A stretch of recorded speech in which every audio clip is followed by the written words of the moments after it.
Hi, I'm Eva Bertilsson from Sweden, working with animal training and animal behavior. I think for my international friends, I meet them mostly at Clicker Expo, where I've been on faculty for like 10 years. Originally a dog trainer, but now working with all sorts of species. I love to see that so many people nowadays are passionate about giving their learners choice and control. The episode you're talking about with the giraffe, I met him at a zoo, and he had a habit of coming over to people and say hi by putting his head down. And we were guessing, like, is he doing this because he actually enjoys being petted because people would reach up and touch him? Or is he doing this because he's interested in getting food? I love that people are asking the question. And I really love that we have a systematic way of getting the answers. So when we talk about choice and control, it's all about our learners having experience with the different ABC's contingencies. So we can test this. And that's what I did with the giraffe. That's what you're seeing in the video, is me going through some phases of asking him, if you get the opportunity to know in advance that you're gonna get a pat on the nose, will you go for it? If you in advance get the opportunity, know that you'll now have the opportunity to get just food without a touch, will you go for it?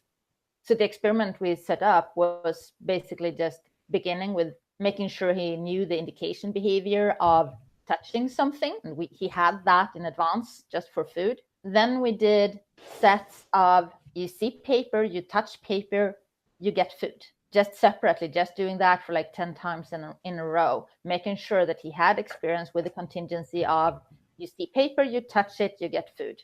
And then we put that away and did a different stimulus, the plastic bottle. So giving him some experience with, when you touch plastic bottle, you get a pat on the nose. And by making sure that he got those experiences, that he has actually had this set of, when I do this in this context, this happens. When I do that in that context, that happens. That could give me some information already there. He would be walking away from the plastic, which was a pretty clear indication. Then I also wanted to know, what if it's just that you're expecting food in this situation and you don't like being touched in a scenario where you're really expecting food, like you just had 10 treats? So we did the last part of it where he gets to get food and touch for the plastic. So the choice became between just food or touch and food. After he got a bit of experience with both of those, he would clearly choose the paper and just avoid the plastic. So that gave us some information. We didn't have to guess, right?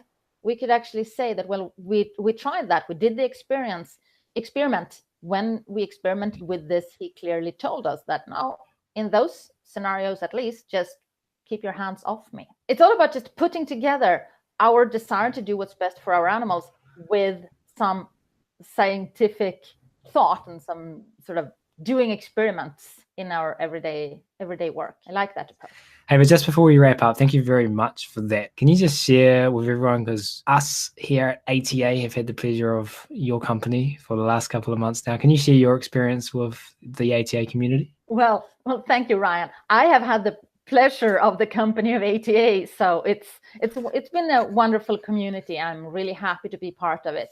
For me, it's really been a way to meet new and old friends and continue being inspired by the work that's happening across the globe, which it's fascinating. Really glad to be a part of it and really recommending it to everybody else.